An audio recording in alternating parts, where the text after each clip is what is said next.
Le persone sono chiuse nella grotta, sono incatenate, non possono muoversi, sono costrette a guardare soltanto di fronte a loro e di fronte a loro si agitano delle presenze, delle figure, sembrano esseri umani, animali, piante e i prigionieri incatenati cercano di interpretarli, non possono girarsi, devono soltanto guardare davanti a loro e quindi pensano che quello sia il mondo reale.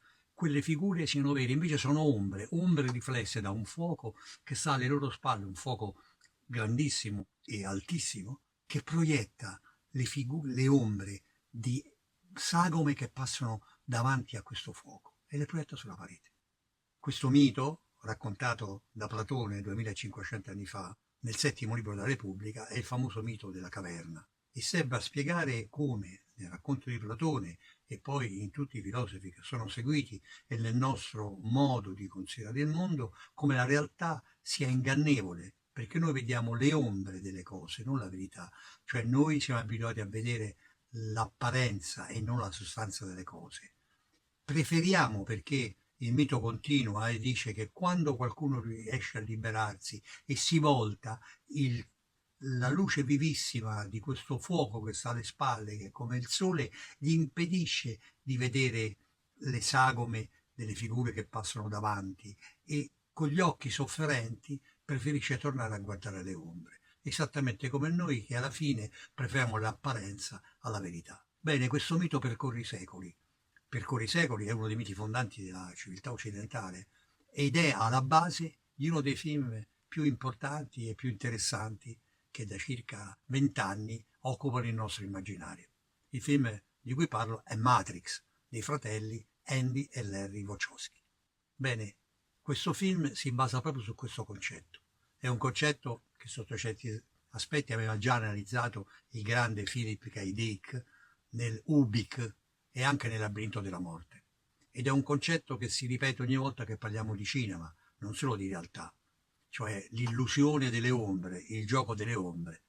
Noi, come dicevano i poeti latini e greci, siamo ombre di passaggio sulla terra. Questo mito dell'ombra è un mito che ci è contiguo, che ci perseguita. Nessuno può staccarsi dalla propria ombra. Questo doppio che siamo, ombra e sostanza, ma sostanza in realtà ingannevole e ombra forse che la verità, è uno dei grandi dilemmi che ci accompagna. Ma la verità qual è? Quid est verita, dice Pilato a Gesù. Quando Gesù proclama il suo messaggio, Pilato risponde in questa maniera sibillina. Che cos'è la verità? Quid est veritas. Perché nessuno riesce a definire la verità. E i fratelli Wachowski provano invece a raccontarcela, provano a dirci quello che può essere e ci riescono con un discorso estremamente lussureggiante di immagini e di ipotesi e devo dire che in realtà è proprio la personalità dei fratelli Wachowski a dare la forza a questo film. Pensate soltanto che chi sono i fratelli Wachowski? Andy e Larry oggi sono Lily e Lana, hanno persino cambiato sesso, si sono sposati prima, hanno avuto una vita normale, studi normali, sono due fratelli, c'è una differenza di età di 2 anni fra di loro credo, Andy è più grande e Larry è più piccolo, si sono sposati, addirittura Andy ha sposato una maîtresse, una di quelle famose donne dominanti che lo fa di professione, quelle delle immagini sadomaso, quindi pensate che stranissimo menage. E poi si è separato e poi quando il fratello ha deciso di diventare donna chiamandosi Lana, anche lui ha deciso di diventare donna chiamandosi Lily e adesso sono le sorelle Wachowski. Quindi pensate nella mente e dalla fantasia di questi due incredibili personaggi che cosa può essere uscito fuori. Hanno cominciato con i fumetti e poi sono arrivati a Mazzi, proprio perché, come nella loro vita, la realtà era apparente. Quindi quelli che loro erano in realtà non lo erano e lo sono diventati. E così è questo gioco fra finzione e realtà, fra apparenza e quello che è reale.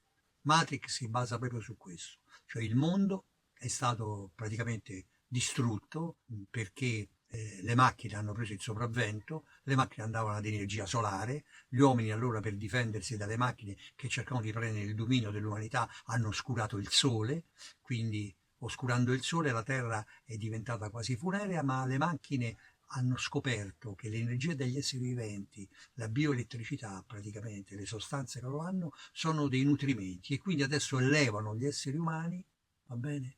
Per avere la forza, l'energia per andare avanti. E tutto il mondo che c'è, in realtà è un mondo apparente, creato da un programma.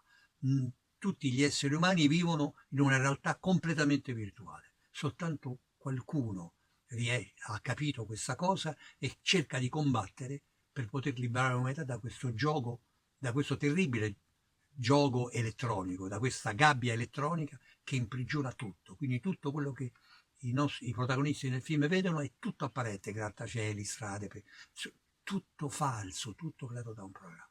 Questa apocalittica visione che poi sarà ripresa in Truman Show, per esempio, perché è anche in un Wall-E, il famoso cartone animato, tutti i passeggeri sono prigionieri praticamente di un'astronave dove vivono una vita apparentemente felice.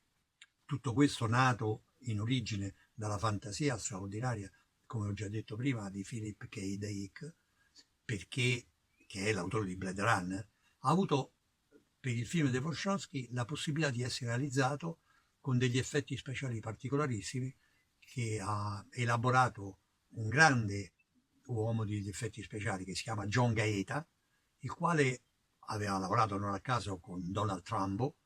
Trumbull è quello che ha fatto, per capirci, 2001, è quello che ha fatto Blade Runner, e quindi con 2 Oscar, quindi era un straordinario autore di effetti speciali. John Gaeta ha inventato delle macchine apposta per poter realizzare Matrix, perché si cercava di realizzare gli effetti di Matrix partendo da un concetto che si chiama bullet time, il tempo della pallottola, cioè la capacità di poter isolare una sequenza all'interno dell'inquadratura, una particolare sequenza, mentre tutta l'inquadratura si anima e ruota. Quindi è un rallenti parziale, straordinario, che permette così di poter fare le riprese dei duelli, le riprese dei proiettili in arrivo, i colpi proibiti, gli effetti speciali che si arrampicano sul muro e via di seguito, li può fare lasciandoli all'interno dell'intera inquadratura,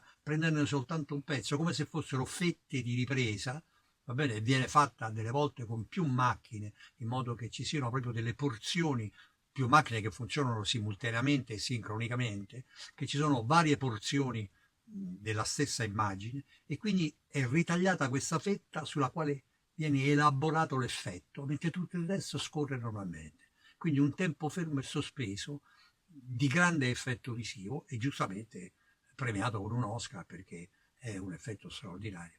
Chiaramente però questo effetto è stato inventato dai fratelli Wachowski che completamente nella elaborazione di questa storia sono passati dalla realtà apparente alla realtà concreta, tornando con varie incursioni e questo su vari piani, e questo il film è straordinario perché ci fa passare da una realtà all'altra. I cattivi del film sono gli Smith e questo Smith, che sarebbero praticamente la personificazione, sono degli agenti come degli agenti segreti, non segreti tanto perché si vedono, sono come degli agenti speciali, diciamo così, con i famosi occhiali neri, vestiti come commessi, delle pompe funebri in realtà, quindi diciamo anche executive, va bene, i quali in realtà sono onnipresenti, potentissimi, abilissimi perché sarebbero la personificazione degli antivirus, cioè dei programmi che servono a eliminare i programmi che disturbano il file, proprio perché i ribelli sono all'interno del computer come se fossero, e come lo sono in ogni società, sono coloro che cercano di distruggere l'apparato, la stabilità, la realtà, in questo caso la realtà apparente.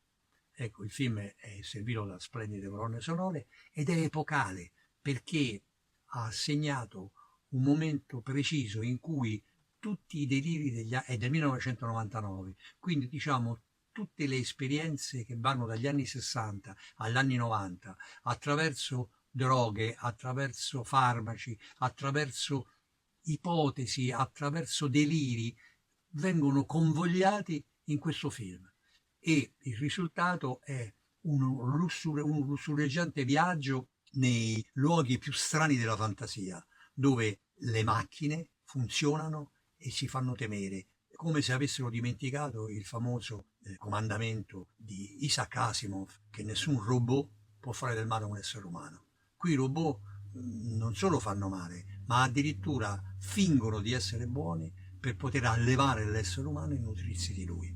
Chiaramente questo è un destino che non ci compete, è un destino che non ci riguarda, perché le macchine non faranno mai questo, finché l'uomo avrà il suo spirito e avrà soprattutto l'arte e la fantasia, questo non accadrà mai, perché noi abbiamo anche, come è il messaggio del film, l'amore, qualcosa che la macchina non potrà mai distruggere e che appartiene solo all'animo umano. Grazie.